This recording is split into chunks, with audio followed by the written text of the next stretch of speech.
All right, let's jump into some topics, man. We got a few topics we got to go through, so I'm gonna try to go through this. So we were just talking about my man's Tony Hawk came out and found an old picture of him and Tupac that kind of got lost in the shuffle over the years, and he finally found it. Tell us a little bit more about So that. basically, about the photo, for what I understand, like it's saying this was really before Tupac even had his first album. It was I think it was the House of Blues that they was at. And it was in the House of Blues. Said Pac was like really the nicest person. White people always say that shit. They were the nicest Negro they met all night. And I think that's I'm just. Hey, Tony Hawk, I'm fucking with you, man. We love you, Tony. Hey, Tony, you all right? But, Tony, all right. It is kind of cliche when y'all do that. Yeah, but y'all do that shit all the time. Yeah, like that's the nicest Negro. He nice wouldn't hurt a guy. fly. Right. Yeah, of course he shot those two cops. Like they're fucking with him. I'd shot him too. Nice guy, swell guy. I'm sure Tony's an ally. Nah, Tony cool. Tony like, cool. It's almost like that's their preference on, I don't want to get my ass beat. I don't want to speak wrong, so I'm just going to preface it. But he's a nice guy. But nah, I'm just bullshitting Tony. But nah, it was really cool to see that. Yeah, man, like things like, because he said this is when Pac was with the Digital Underground, like he was performing same song. Yeah. And yeah, man. He said he saw him just kind of standing off by himself because he said nobody really knew him, so he wasn't really popular. He was known from the Digital Underground, but he was just kind of hanging out by himself over in the corner somewhere. Yeah. So he ran over to him like, yo, what's up, man? I like what you do, and took a picture with him, but I guess the picture got lost over the years, you know what I mean? Man, and the thing, like this dude, you know what I'm saying, to how iconic Tupac is now, you know what I'm saying, even after especially, that's kind of funny. Shout out to Doggy Diamonds again, because he talked about, people don't mention Shock G. And he said, man, shit, if it wasn't for Shock G, I wouldn't have Pac. Yep, exactly. You know what I'm saying? Like what he brought. Shock G was a genius, man. Yeah, man, but it was just like, that was like full circle, because like that photo, and then him talking about that, like how all that comes together. And it's just, yeah, man, like it's really, those in the 90s and stuff, you had magical moments like that. Like you had like Kurt Cobain and Biggie hanging, like actually hanging out. You know what I'm saying? Like you had that shit, but you know what I'm saying? But now it's just, I don't know what it is now. But that's I don't either, man. Yeah, but it's either here or there. I don't want to be the old guy in here talking about, you whippersnappers. You fucking whip back in my day, you had to do this. Yeah, I don't want to be like that, but yeah. But I will say this, man. I caught on to Tupac pretty early because as soon as he came out with Digital Underground, I was like, yo, this dude is dope. He is outshining Digital Underground on this song. You know what I mean? I was listening to the song like, damn, I just want to hear his part sometime. You know what I mean? So, he did his thing, man. Same song, all the joints he did with him. What was it? Same song. There was another one. I Get Around. Was that with them? I Get Around was on his album. That was strictly for my niggas. Yeah. But Pop did some other stuff with him too. Yeah. I mean, it was a little less known, but it was more. But that was more a Digital Underground thing. Trying to think off the top of my head. I know like the Sons of the P. That album, the one that has No Nose Job on there, is a song that he's on there with. Okay. Yeah. That's what's up. But yeah, man, so he was definitely doing his thing from the beginning. So yeah, I remember liking him immediately. You know what I mean? So I think that's dope that Tony Hawk was able to meet him at that point, before he really blew up. Yeah. So, and then, we want to give a shout out to my man's Big Daddy Kane, you know what I mean? One of the dopest lyricists in the game, but he was shouting out, DJ Hollywood, you know what I mean? Because Snoop Dogg brought out DJ Hollywood, and that was so dope, man. You know what I mean? For the 50th, hip hop 50th anniversary or birthday, whatever you want to call it. And, Snoop Dogg was, that's a G move right there, man. You know what I mean? That's what I'm saying. That what Melly Mel did with this and them. I mean, yeah, I mean, you as an MC, you should go at it, but it's just like now you tarnish your legacy. Now, like this band, DJ Hollywood, I mean, he didn't have like a super rhyme scheme really, Right. But what he did, he was just having fun, and he spit out his rhymes. The crowd was feeling it. It was dope that he brought them out, Exactly, and it was really good. And what's really good about it is, people like Snoop Dogg, Nas, like they're kind of like in the upper echelon of rap. You know what I'm saying? They make a lot of money. So for them to kick back and like, look, I wouldn't be doing this if it weren't for y'all to bring them up. Mm-hmm. That's a cool thing. Side note, yeah, I think Shan actually got back, with Nas and stuff, which is good. I mean, it's still kind of bittersweet because it's like you're gonna do all this shit, but then he's still graceful to come through and whatnot. Yeah. I'm glad that Shan kind of acknowledged that and apologized to Nas because I mean he was really in his feelings on that one because most people knew he was just out of pocket. You know what I mean? So yeah, man. Shout out to Shan for that, man. You know what I mean? So him and Nas, took a little video flick together and he was telling he respects him and all of that good stuff and how he apologized. And speaking of apologies, you brought up Melly Mel, so we gotta announce. Yeah. He is officially, called it quits on the thing with Eminem and said he apologizes for that because he was out of pocket on that one.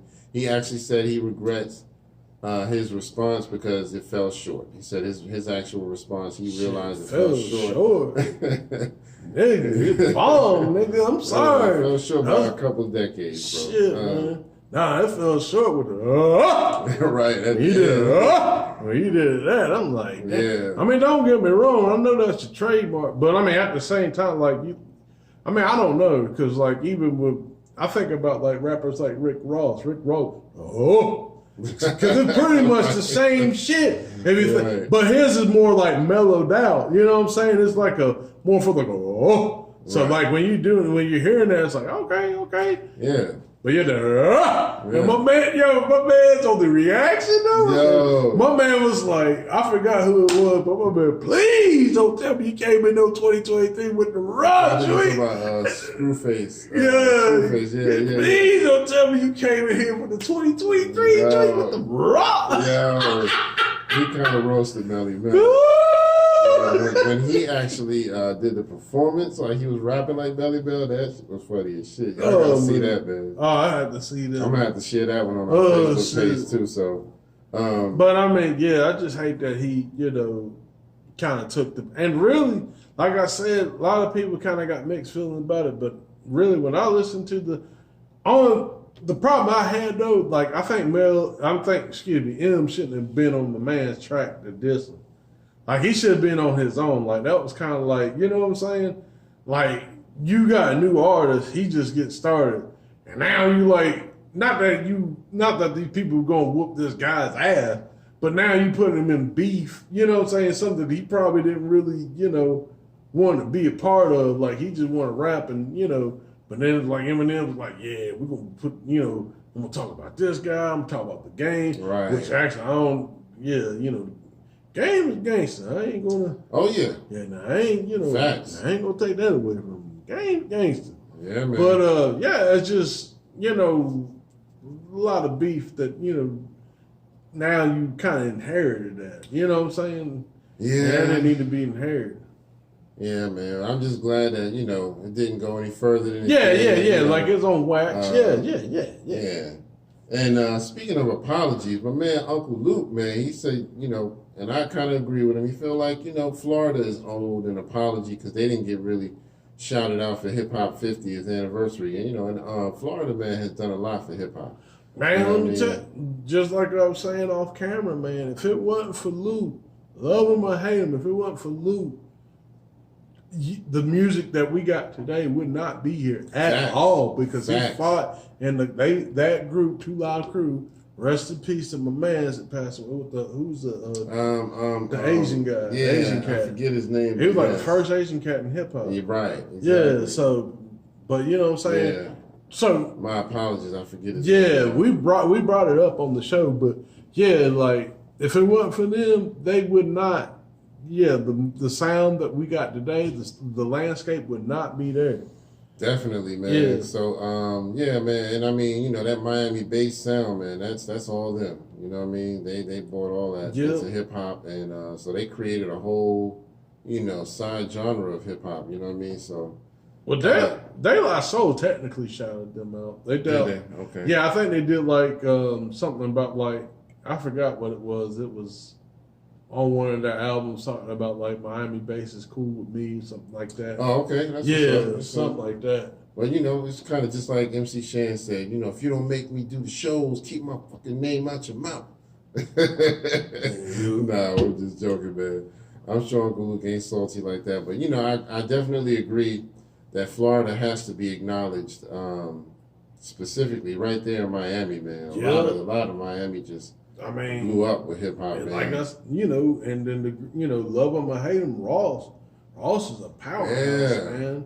I mean, as far as the skill set and, what he's doing, but yeah, I mean, he definitely, he ain't like my favorite rapper, but as far as like, you can't say the man can't rap, one. Yeah, and you can't say. He's a good mixture. He's a good, he know the modern, like that verses, really it was good to see that verse between him and 2 Chainz.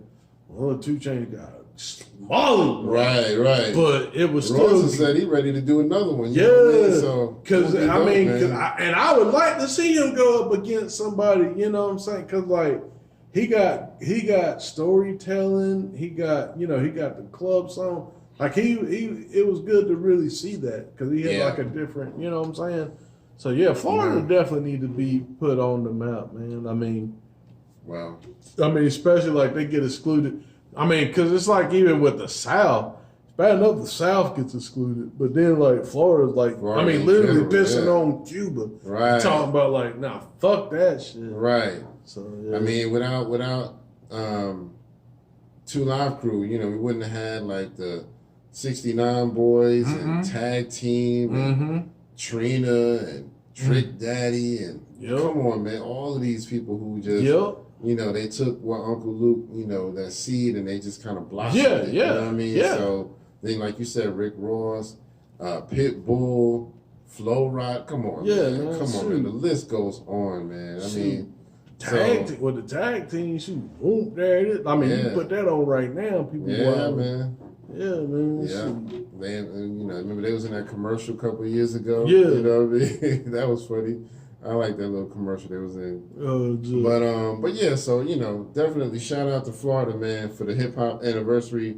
I personally thank y'all for y'all contribution. Yeah. You know what I mean? You can say, well, they don't do lyricism like other people do, but that's cool. But they have their own style. Yeah, I think, and that's the thing. I think, us being purists, we kind of forget, like, it's nothing wrong or being a purist and listen for lyrics, but at the same time, like, you gotta, other people, they do their things in different ways, and as long as it's fresh and it's like got some thought into it, I think that's the problem. Sometimes it's just some shit don't have thought into it. It's just like, what the fuck is this?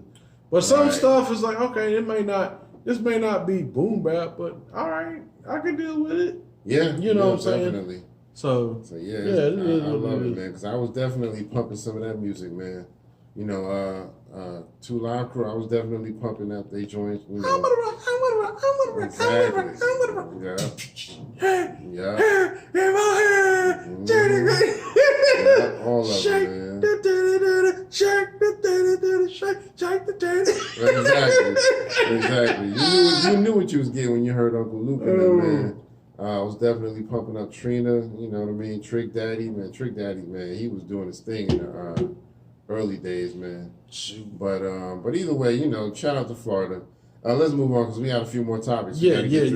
So, all right, so let's talk about Trump and Giuliani. You know what I mean? They getting caught up on the RICO charges, man. What we got for them, man? We got the... I don't know. I was trying to use anything. They got slapped with the RICO charges. They got slapped with that shit. You know what I mean? Because what I didn't understand what I didn't understand is shout out to Five Mike because I saw this on his Instagram, and it was that Giuliani was the person that actually came up with the RICO law. Yeah, and the fact that he go get hit with RICO charges, exactly, and you know he looking at this like, damn, I know how this works. But you know what? It ain't much different than Joe Biden in that crime bill, and now his son is the crackhead. I'm telling you, man. I'm telling you, man. Let me get 2 cracks. Yo, shout out to Donald Doug sharing that shit. Boy, I hollered. They get 2 cracks. Yo, 2 cracks. 2 cracks, joint, man. That's 2 right. cracks. But you know, all of these politicians are, for the most part, hypocrites, man. Yeah. You know what I mean? So Giuliani and them, man, I'm glad they're getting bit with their own, you know what I mean, pit bull. You know what I mean? So but they really need to, you know what I'm saying? They probably trying to do that so they can stick. Because like I said, if I doubt they will, because RICOs you don't really come back from if they get hit with this. Or should I say, if they get hit with this, or if they shake this off, yeah, the people that, you know, if 2024 rolls around and they running, yeah, they might want to look out for that one. Yeah, man. Because if they get in office, it's gonna be like, it's gonna be a wrap. So we'll see what happens with that, man. But you know, you live in that corrupt state of mind, man. Eventually, it's gonna catch up to you, man. Because all of that shit they did, man, it's catching up to them. You know what I mean? And you know, it was so funny, man. When I saw the whole thing with Joe Biden's son smoking that shit, I was like, yo. You're the son of a politician that's been the vice president and now the president, and you out here smoking crack, dude. But my thing is crack. We'll probably Why don't you smoke crack? Dang, son. Dang, I'm about to say, where's Joe Clark when we need it? Smoke crack, don't you? Exactly. Hunter, smoke crack. Go ahead and jump. Jump. I really cut you on the back. I couldn't help it. I'm sorry. Go ahead. Nah, you good. Back on. Go ahead, jump, Hunter. Jump. But I mean, that shit was just, that's what I'm saying. All that stuff, crack, for crime bill, RICO, all that was designed for us to get. And the fact that they getting hit with their own shit and their own medicine is very amusing to me. Absolutely, man. I love it. And they get a taste of their own medicine. Get a taste. But and then speaking of law enforcement, you know what I mean? They got a new documentary out on Hulu called Whoop Whoop. That's the sound of the police. Whoop Whoop. That's the sound of the beast. Whoop Whoop. That's the sound of the police. Whoop Whoop. That's the sound of the beast. Sound clear. I ain't even gonna go into it. Oh, we can go into that all day. That's a classic right there. Man. The beat classic, the rhymes. All of that, but it's about police brutality and how it's developed over the years from way back in like the Klan days. You know what I mean? Even though the Klan's still around, but the origins of the Klan days and how police have been kind of corrupt even from back then. So definitely go check that out, man. That's definitely worth your time. Yeah, definitely gotta check that out. So I'm gonna be checking that out. I'll let y'all know how it is maybe on next week's show. I might have to borrow somebody's Hulu code. You know what I mean? Yeah, man. Yeah. Nah, I plan. I think I should be good. Yeah. My Disney paid up. My Hulu should be paid up. Oh, okay. Yeah, cause I got the bundle joint. Got you. If Disney ain't in, mm-hmm. might have to borrow somebody's little joint. You know what I mean? Yeah. But and speaking of the police, man, we're gonna need y'all to crack down. You know what I mean? Because somebody stole the East 99 street sign for Bone Thugs in Harmony Way. Man. I mean, it was up there one day before somebody stole it, man. It's like, come on, y'all. I think someone did that. Something. Yeah, I think that someone did that. That was probably a fanatic or. Yeah, I mean, that's I feel like I that too. Because I don't think Bone Thugs and Harmony. I don't think they really, outside of the beef that, which I mean, they cool now, obviously, but outside the beef with 3-6 Mafia, I don't really see them having too many beefs with anybody. So yeah, I agree. I think that was just like you said, it was a fanatic who just really just wanted to probably just put that up in their room somewhere. I got the sign. It's in my room. Because I don't think people did it out of spite or hate for Bone Thugs. Like, oh, we don't, like, how sometimes, you put up a mural of a rapper and somebody write graffitis on it because they don't like the rapper. I don't think it was something like that. I immediately went to Prodigy, when he passed. They put the mural up and someone splashed paint all over it. Yeah, they did it twice, actually. Yeah, they did it. Yeah. I was like, damn, dude. I mean, come on, man. It ain't that big of a deal, man. I mean, the man is dead and gone. You know what I mean? So, I don't know, man. I just feel like they should have left that alone. I don't know if they ever redid the mural a third time or not. I don't think they did. You don't think so? Yeah, okay. I think they all right, well, shit. I mean, that's a lot of work. And then go back and do it again and like, damn, I got to do this. Like, no. Right, exactly. I'm tired. You know what I'm saying? Exactly. Shit. But it is what it is. That's life, man. But yeah, so anyway, I hope they put the sign back up, for Bone Thugs and them. You know what I mean? Yeah. Anyway, let's go ahead and move on. We got to talk about the lady from the airplane who said she saw something that wasn't human. She has now come out and apologized for her actions, saying that she overreacted. Look, man, I'm just gonna say they got to her ass. Yeah. Somebody got to her. That's just what I feel. That's what I feel. That's what I feel. Look, you know what? They probably threatened her with that little motherfucker that was in the plane. Like, look, right. we gonna leash this motherfucker on you. If you don't go forward and apologize, we gonna leash this motherfucker come in your house tonight. Yeah, man. Bring up all your shit. Remember in They Clone Tyrone, they were saying that it was like, hey, do we just walk away and let this shit be? We know there's some evil shit going on, but do we just walk away? So they might have got to her and were like, yeah, let's just walk away and act like you ain't seen anything. And just you didn't see anything. Yeah, I personally believe, because going back looking at that video, yeah, they said she was drunk, but she was clear. Her high was she broke. Was coherent. Yeah, that shit you was conscious. Broke. Yeah, that shit was broke. And then she was like, yeah, I'm sorry for my language. Right. I'm like, bitch, no one cared about your language. Nobody was mad about that. But if you really pay attention, when I heard her apology, she never actually said, I didn't see anything. She just more so apologized for her outburst. It was more so like, I'm sorry for my language. I'm sorry I disrupted the plane, and I'm sorry that I acted that way or I reacted that way. She never said, I lied and I didn't see anything. If you really listen to that, unless I'm wrong, but when I heard it, I didn't hear that shit. Yeah, I think I was waiting for her to say it, and I was like, okay, so she didn't actually say she didn't see something. She just apologized for her reaction. It's too much, man. You might be right. She's, you didn't see anything. Listen. They've been in black to her ass. Yeah, they pretty much, yeah. Yeah, they sure did. Came out with that damn clicky pen and shit. Yeah, that's funny, man. Man, I'm telling you, there's a lot of, because they're saying that, speaking of, since we on that subject, and it's kind of funny too, like, it's bad when like people like Tony Baker, the comedians up there saying like, hey man, the government is talking about they got aliens, and he actually said that shit on his set. They talking about they got, and y'all ain't, you know what I'm saying? People should be.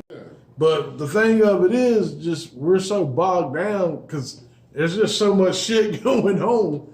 Yeah. Like if and I think that's why they waited to the time they did, because they've always been here. I'm gonna put that out like that. Yeah. They've always been here, but it's just so now we're at a time where everything is so like it's just so much shit happening. It's like, okay, aliens, just like fuck it, just whatever. Yeah. Just go ahead and butt fuck the world. Just do it right. Quietly. Let me just do it quietly. Let me just do it over. Let me just be over here, and y'all do the butt. Y'all start the butt fucking. And I'll just be right here. You know what I'm saying? Just tell me it's gonna be some pressure. You wine and dime me first, and then start. You just, what I'm saying? And y'all, you know, forgive our language. I know we get a little We vulgar, just but you know, joking. we just joking. It's I just mean, jokes. I don't like the way the world is today. It's like you can't say nothing nowadays. No. You can't even say somebody's dead. You got to say, oh, they're unalive. You know what I mean? I kind of like unalive. I mean, it's not that bad, but it's like, why do we keep having to change shit? Because everybody's so sensitive, you know? It's like, it's just the word dead. It's you know what I mean? Deceased. You can't say that no more. I like the way the English do it. Like instead of saying when they're dead, they say they're ex. Like this is an ex. This person's ex. Right. Like ex. Like this is an ex parent. Yeah. You know what I'm saying? So that means like this, they're dead. Yeah, man. But you know, it is what it is. I just think it's funny. But anyway, we can go ahead and move on here. So.